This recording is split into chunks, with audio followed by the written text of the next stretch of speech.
दोस्तों, एक बार की बात है कि एक बहुत ही खूबसूरत राज्य था। उस राज्य में एक राजा रहता था जिसका नाम था सूर्य प्रताप। उसकी एक खूबसूरत सी बेटी थी। बाप अपनी बेटी से बहुत ज्यादा मोहब्बत करता था। जब उसकी बेटी विवाह के लायक हो गई तो उसके रिश्ते दूर दूर के राजाओं के पास से आने लगे और वह अपनी बेटी का विवाह करने के लिए लड़कों से भी मिल रहा था। लेकिन अब तक उसे अपनी बेटी के लिए कोई योग्य वर नहीं मिला था। एक दिन उस राज्य में एक साधु आया जो भिक्षा मांगकर अपना जीवन यापन करता था। उस साधु की उम्र करीब 70 साल थी। वह राजा से कहने लगा, मैं आपकी बेटी से विवाह करना चाहता हूँ। इतना सुनते ही राजा को बड़ा क्रोध आ गया। उसने कहा, तुम्हारी हिम्मत कैसे हुई? तुम्हारी इतनी औकात कि तुम मेरी बेटी के बारे में ऐसा सोचो? फिर उसने अपने आदमियों से कहा, फौरन इसकी गर्दन उड़ा दो। इसकी हिम्मत कैसे हुई कि मेरी बेटी को अपनी पत्नी बनाने के बारे में सोचे? साधु को गिरफ्तार कर लिया गया और उसे ले जाकर कैद खाने में डाल दिया गया। साधु ने कहा, आप मेरी बात को समझने की कोशिश करें। मैं आपकी बेटी से विवाह करना चाहता हूँ, लेकिन इसके पीछे एक बहुत बड़ी वजह है।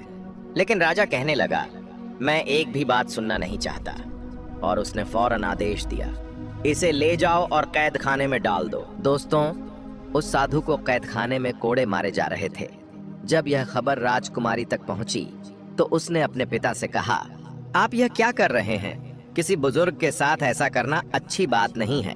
राजा ने गुस्से में कहा, तुम बीच में मत पड़ो। राजकुमारी साधुओं की बड़ी इज्जत करती थी। वह बड़ी नेक दिल थी। उसने कहा, जो भी हो, मैं इस बात को कतई पसंद नहीं करती कि इस राज्य का राजा इस तरह से किसी बूढ़े इंसान पर जुल्म करे। राजा ने कहा, ठीक है, तुम्हारी बात मान लूंगा, अब यहाँ से जाओ। राजकुमारी वहां से चली गई, लेकिन उसे यह नहीं पता था कि वह साधु उसके विवाह का पैगाम लेकर आया है। जब राजकुमारी रत्नप्रभा को इस बारे में पता चला कि यह साधु उसी से शादी का प्रस्ताव लेकर आया था, तो वह तुरंत अपने पिता के पास पहुंची और बोली, क्या इस साधु ने सचमुच मुझसे शादी करने के लिए कहा था? राजा ने सबको मना कर रखा था कि यह बात राजकुमारी को न पता चले, क्योंकि वह जानता था कि उसकी बेटी बहुत जिद्दी है और जो फैसला करती है उसे हर हाल में पूरा करती है।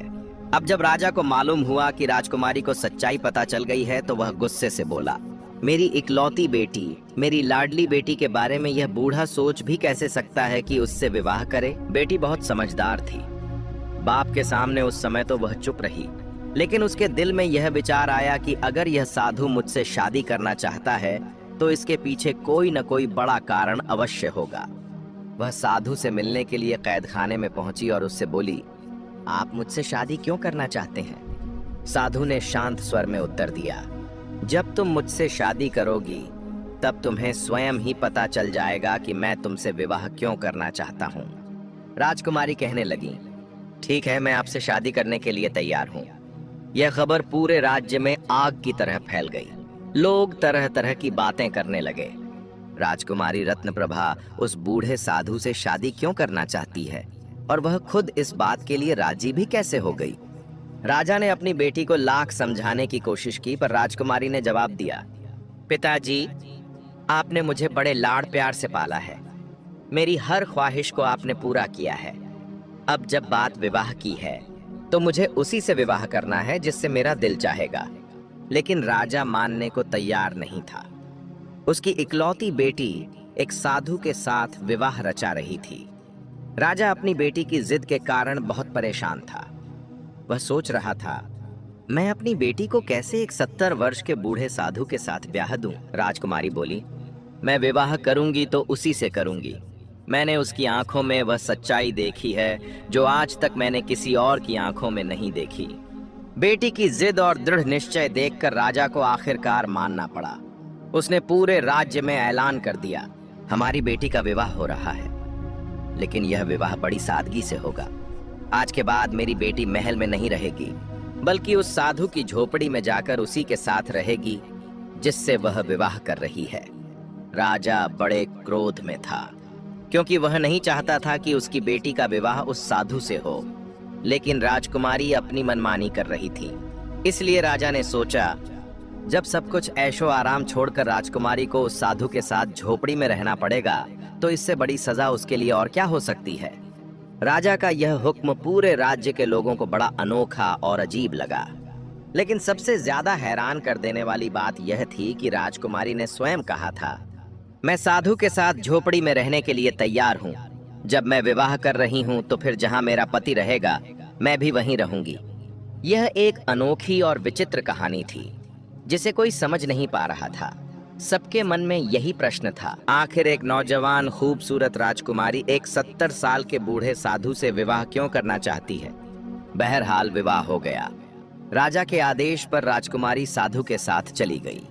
साधु का घर बस एक पेड़ के नीचे बनी छोटी सी झोपड़ी थी। वहां पहुंचकर साधु ने अपनी पत्नी से कहा, यह मेरा छोटा सा घर है, अब तुम्हें यहीं रहना है। तुमने बिना कारण जाने मुझसे विवाह कर लिया। तुम बहुत ही पवित्र और ऊंची सोच की स्वामिनी हो।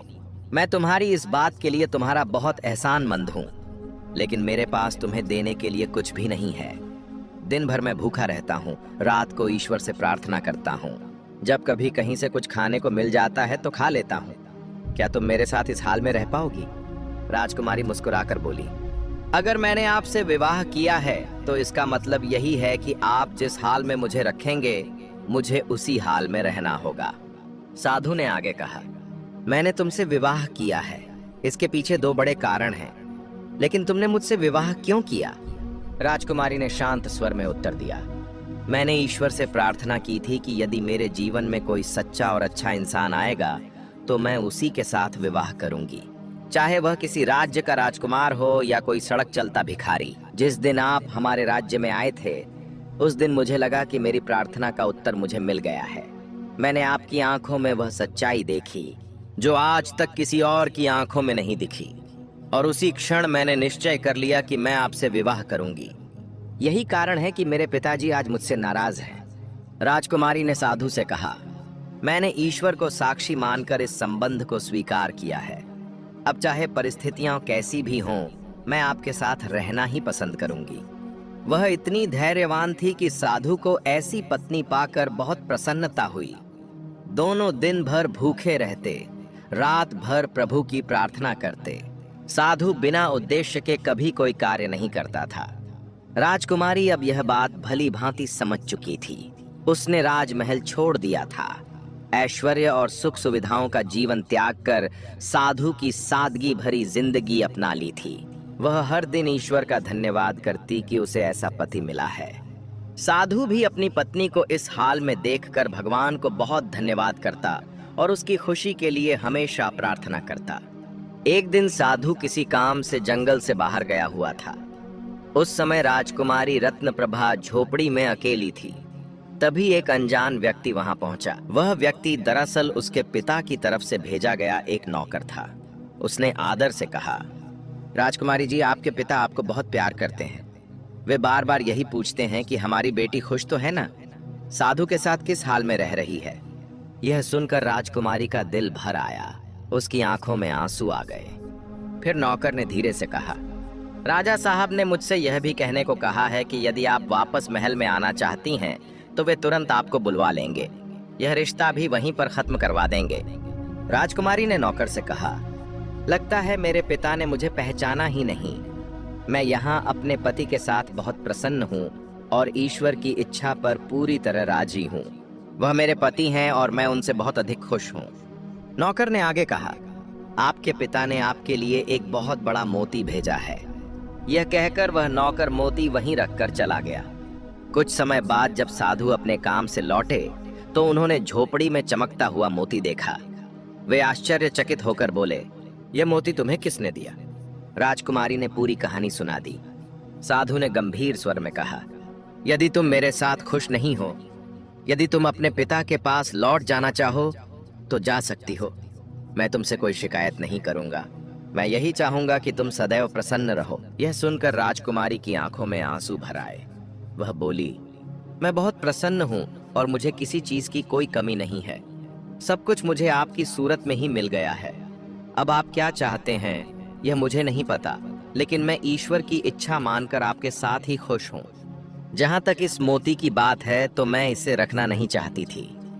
यह तो वह नौकर मेरे पास जबरन रखकर चला गया था। साधु ने मुस्कुराते हुए पूछा, तो तुम्हें इससे कोई लगाव नहीं है? यह तुम्हारे पिता ने तुम्हारे लिए भेजा था।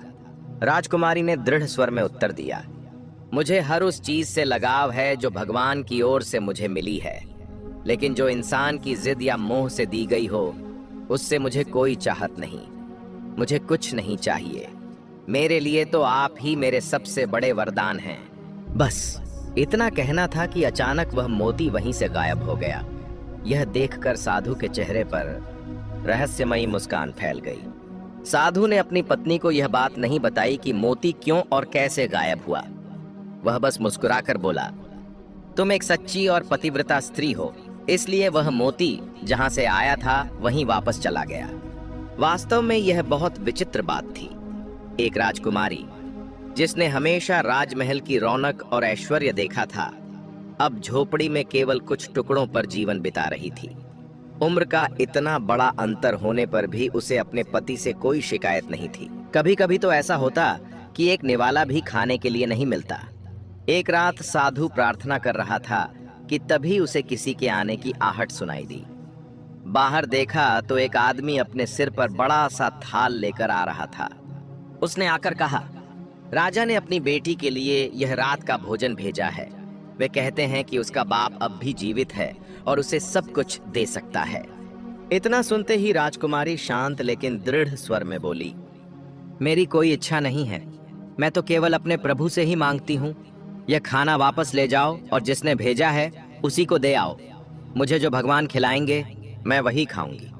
और यही मैंने भगवान शिव से प्रार्थना भी की थी। लेकिन नौकर मजबूर होकर वहीं थाल लिए खड़ा रहा। राजकुमारी को क्रोध आ गया। उसने कठोर स्वर में कहा, मैं यह खाना नहीं खाऊंगी। मैं प्रभु की इच्छा के विपरीत नहीं जा सकती। यह सुनकर साधु की आंखों में आंसू आ गए। उसने दोनों हाथ ऊपर उठाए और भगवान से प्रार्थना की, हे प्रभु, यह तुझसे केवल तेरा प्रसाद मांगती है। यह मेरी वजह से बड़े दुख में जीवन बिता रही है। साधु ने प्रार्थना में हाथ उठाकर कहा, हे प्रभु, आज तू मेरी पत्नी के लिए आसमान से ऐसा भोजन उतार दे जो कभी किसी ने देखा न हो। दोस्तों, साधु की यह प्रार्थना तुरंत स्वीकार कर ली गई। अचानक आसमान से चमकते हुए चांदी के थाल उतरने लगे, जिनमें 26 प्रकार के स्वादिष्ट व्यंजन सजाए गए थे। राजा का नौकर यह दिव्य दृश्य देखकर स्तब्ध रह गया। उसके हाथ से थाल लगभग गिरने ही वाला था। उसने अपने साथ लाया हुआ भोजन उठाया और घबराहट में वापस महल की ओर चल पड़ा। उधर साधु मुस्कुराते हुए अपनी पत्नी से बोला, तुम हमेशा कहती थी ना कि भगवान तुम्हें खिलाएंगे तभी तुम खाओगी। देखो, तुम्हारे लिए भगवान की तरफ से भोजन आ चुका है। राजकुमारी ने भावभीनी आंखों से अपने पति को देखा और दोनों ने मिलकर वह दिव्य भोजन किया। विवाह के बाद से लेकर आज तक पहली बार राजकुमारी ने भरपेट भोजन किया था। उसने आंखें बंद कर ईश्वर का धन्यवाद किया और मन ही मन प्रार्थना की, प्रभु, मुझे इस साधु जैसा पति देकर आपने मेरी जिंदगी को सार्थक बना दिया। इधर जब नौकर महल पहुंचा तो उसने राजा से कहा, महाराज, आप अपनी बेटी की तनिक भी चिंता न करें। उसके लिए तो आसमान से चांदी के बर्तन उतर रहे हैं, जिनमें 26 प्रकार के व्यंजन सजाए जाते हैं। वह बहुत अच्छी जिंदगी जी रही है। महाराज, वह कोई साधारण साधु नहीं है। मुझे तो लगता है कि वह किसी बड़े राज्य का राजकुमार है। यह सुनकर राजा चौंक उठा। उसने अविश्वास से कहा, ऐसा कैसे हो सकता है? अगर वह सचमुच कोई राजकुमार होता तो भला झोपड़ी में क्यों रहता, और मेरी बेटी मेरे खिलाफ जाकर उसकी झोपड़ी में कैसे रह सकती है? नौकर की बातें सुनकर राजा के कान खड़े हो गए, लेकिन उसके सामने उसने कुछ भी नहीं कहा। उसने कहा, मैं तो जरा जाकर देखूं कि मेरी बेटी के लिए आखिर खाना कहां से आता है। एक दिन राजा चुपके से भेष बदलकर साधु की झोपड़ी के पास पहुंच गया। उधर साधु ने फिर भगवान से प्रार्थना की। राजा ने अपनी आंखों से देखा कि आसमान से थाल उतरता हुआ आ रहा था और उसमें ऐसा खाना था जो आज तक किसी ने नहीं खाया हो। राजा के राजमहल में कभी ऐसा खाना नहीं बना था। यह सब देखकर उसका खून खौलने लगा। वह अपने महल में जब वापस आया तो दाएं बाएं टहलने लगा। उसने कहा, मुझे लगता है कि यह साधु कोई बहुत बड़ा जादूगर है, तभी तो खाना इस तरह ऊपर से मंगवा रहा है। उसने अपने खास आदमी से कहा, इस जादूगर का खात्मा करना पड़ेगा। इस जादूगर ने तो हमारी बेटी को हमसे दूर कर दिया है। उस आदमी ने कहा, जी हाँ, मैं ऐसे एक जादूगर को जानता हूँ जो उससे लड़ सकता है। वह बहुत पहुंचा हुआ जादूगर है। उसके जादू के आगे किसी का भी जादू काम नहीं करता, सब नाकाम हो जाते हैं। उसके सामने वह साधु क्या है? 70 साल का बूढ़ा जिसके पैर तो चिता में लटके हुए हैं। राजा ने कहा, ठीक है, उस जादूगर को फौरन मेरे पास बुलाकर लाओ। जब वह जादूगर आया तो उससे सब बातें बताई गईं और कहा गया कि वह साधु किस तरह से मेरी बेटी को अपने साथ लेकर चला गया है और जादू के जरिए उसको रोजाना खाना खिला रहा है। राजकुमारी को जब इतना अच्छा अच्छा भोजन करने को मिलेगा तो राजकुमारी तो उसी के गुण गाएगी। बस मुझे अपनी बेटी किसी भी हाल में वापस चाहिए। उस जादूगर ने उस साधु पर उसी दिन से अपना जादू दिखाना शुरू कर दिया, लेकिन कोई भी जादूगर का जादू साधु पर काम नहीं कर रहा था। आखिर एक दिन उसको यह पता चल गया कि वह कोई जादूगर नहीं है, बल्कि भगवान का परम सच्चा भक्त है। उसका मुकाबला करना कोई इतना आसान नहीं है। जादूगर सीधा राजा के पास जाकर पहुंच गया और कहने लगा, महाराज, मैं उनसे मुकाबला नहीं कर सकता, क्योंकि अगर मैं उनके सामने खड़ा होता हूं तो मुझे बहुत बड़ा नुकसान हो जाएगा। राजा कहने लगा, ऐसा कौन सा नुकसान हो जाएगा? तो वह कहने लगा, बस कोई भी जादू मैं उनके साथ नहीं करना चाहता। राजा बहुत ज्यादा क्रोधित हो रहा था और कहने लगा, क्योंकि जब तक मैं बर्दाश्त कर रहा था, आज तक मैंने अपनी बेटी की हर जिद को पूरा किया था। अब जब मैंने देखा कि यह जादूगर मेरा काम करने के लिए तैयार नहीं है, तो सुन लो, अगर तुम खुद मेरी बेटी को वापस लाने के लिए कुछ नहीं कर सकते तो मैं खुद ही कर लूंगा। बस मुझे यह जादू सिखा दो। जादूगर ने कहा, आप नहीं जानते, आपका राज्य उथल पुथल हो जाएगा, सब कुछ मिट जाएगा, कुछ भी नहीं बचेगा। राजा कहने लगा, मुझे किसी भी कीमत पर अपनी बेटी वापस चाहिए। अब जादूगर ने राजा के कहने पर उसे वह जादू सिखाना शुरू कर दिया। इधर उसकी बेटी भगवान का नाम ले रही थी और पति की सेवा कर रही थी। वह ईश्वर के बहुत करीब होती जा रही थी। ईश्वर का जो सुकून उसे झोपड़ी की चटाई पर सोने से मिल रहा था, वह सुकून उसे महलों में नरम गद्दों पर भी कभी नहीं मिला था।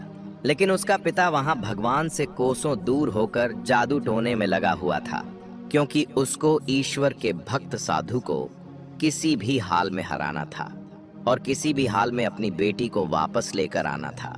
अब राजा ने जब जादूगर से वह जादू पूरी तरह सीख लिया तो उसने जादूगर की पोशाक पहनी और एक जगह बैठकर दायरा खींचा और मंत्र पढ़ने लगा। उस मंत्र में वह ऐसी ताकत मांग रहा था जिसके बल से वह साधु को खत्म करना चाहता था। लेकिन भगवान के कृपा पात्र साधु जो उस ईश्वर से प्रार्थना कर रहे थे, उनकी सामर्थ्य के आगे कोई भी ताकत काम नहीं कर सकती थी। अब साधु पूरी तरह से समझ चुका था कि कोई है जो उसके साथ छेड़खानी कर रहा है और उसकी पत्नी को उससे अलग करने की चेष्टा कर रहा है। मगर वह ईश्वर का भक्त साधु नहीं चाहता था कि उसके कारण किसी को तकलीफ हो। उधर साधु ईश्वर से प्रार्थना कर रहा था और उधर राजा साधु पर मंत्रों का प्रयोग कर रहा था, जादू टोना कर रहा था। लेकिन राजा का कोई भी जादू भगवान के भक्त साधु पर असर नहीं कर रहा था। अब राजा ने एक खास मंत्र पढ़ना शुरू कर दिया।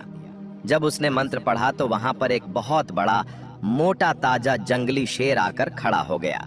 राजा ने उस शेर से कहा, जाओ, जंगल में जो साधु बैठा है उसको चीर फाड़ करके रख दो और मेरी बेटी को मेरे पास लेकर चले आओ। दोस्तों, राजा के आदेश पर वह शेर जंगल की तरफ दौड़ता हुआ गया, लेकिन यहाँ पर तो वह साधु ईश्वर की प्रार्थना में मग्न था।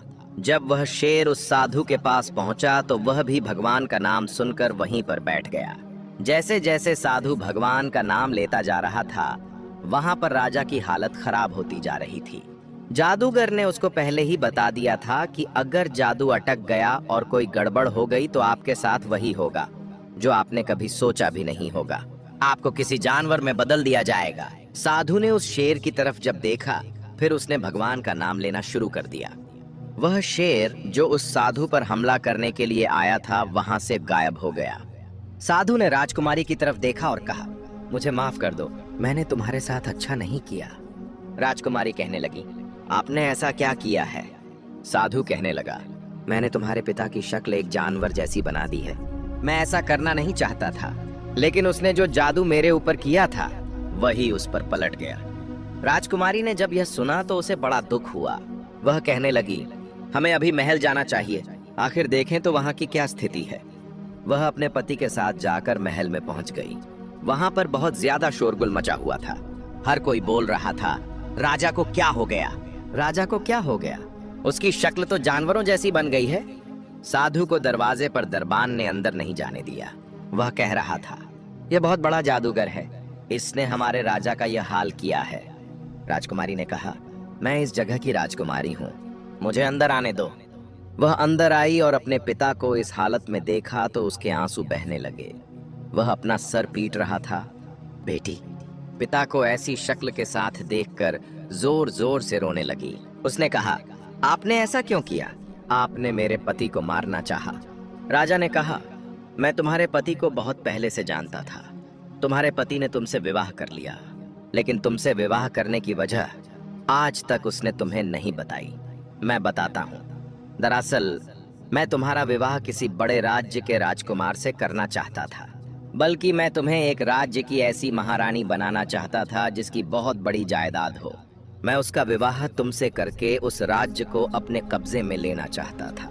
इसलिए मैंने तुम्हें यह बात नहीं बताई थी, क्योंकि तुम ईश्वर के बहुत करीब थीं और मैं जानता था कि तुम बहुत सच्ची और नेक दिल हो। तुम यही चाहती हो कि तुम्हारा पति सच्चाई के रास्ते पर चलने वाला हो। एक दिन मैं उसी राजकुमार से मिलने के लिए उसके राज्य की तरफ जा रहा था। रास्ते में मुझे इस शख्स की झोपड़ी नजर आई। मैंने उसे वहां पर प्रार्थना करते हुए देखा।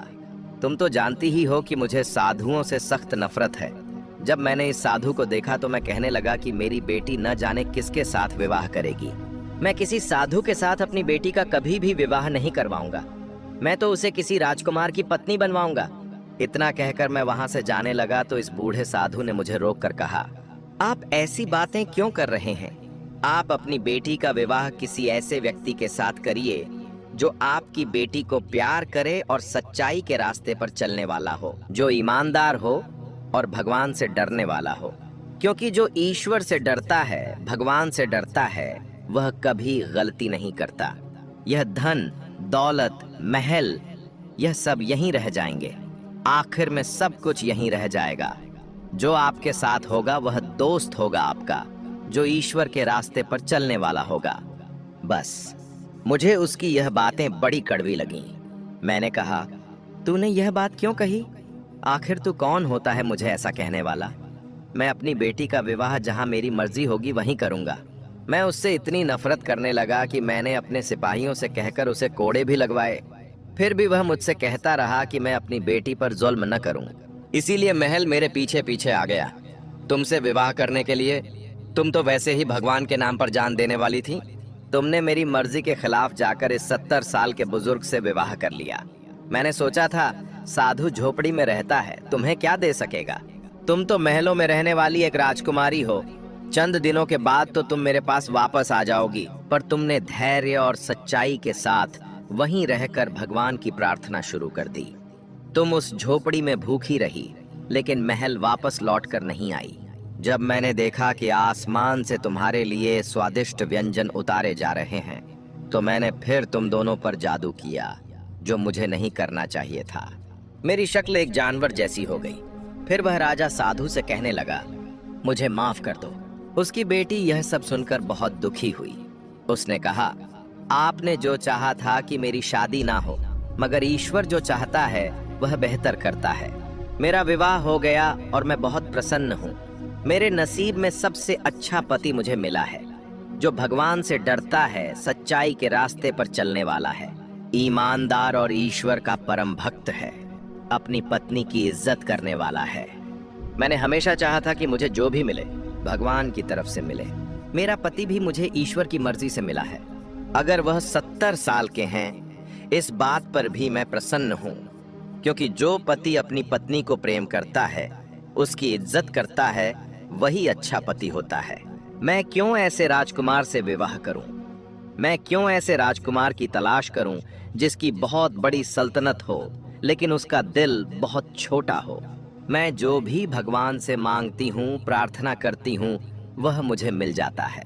फिर मुझे और क्या चाहिए? अभी वह इस तरह से कह ही रही थी कि अचानक उस साधु की शक्ल बदल गई। वह नौजवान बहुत ही ज्यादा खूबसूरत था। उसने जब अपने पति को गौर से देखा तो कहने लगी, हे प्रभु, आपकी माया कैसी है? उसने अपने पति से कहा, आप कौन हो? तो उस साधु ने कहा, मैं तुम्हारा पति हूँ। राजकुमारी को अपनी आंखों पर विश्वास ही नहीं हो रहा था। राजा भी यह सब देखकर हैरान हो रहा था, जो अपनी हालत पर रो रहा था और अफसोस कर रहा था। उसने कहा, मैंने 70 साल के बूढ़े को इतना सताया कि मेरी शक्ल जानवरों जैसी बन गई, लेकिन यह बूढ़ा साधु तो जवान हो गया। साधु ने अपनी आवाज में कहा, मैं तुम्हारा पति हूँ। तुमने ईमानदारी और सच्चाई की राह पर चलकर अपने जीवन को गुजारा है। मैंने तुम्हें जो खिलाया तुमने वही खाया, कभी उफ तक नहीं कहा।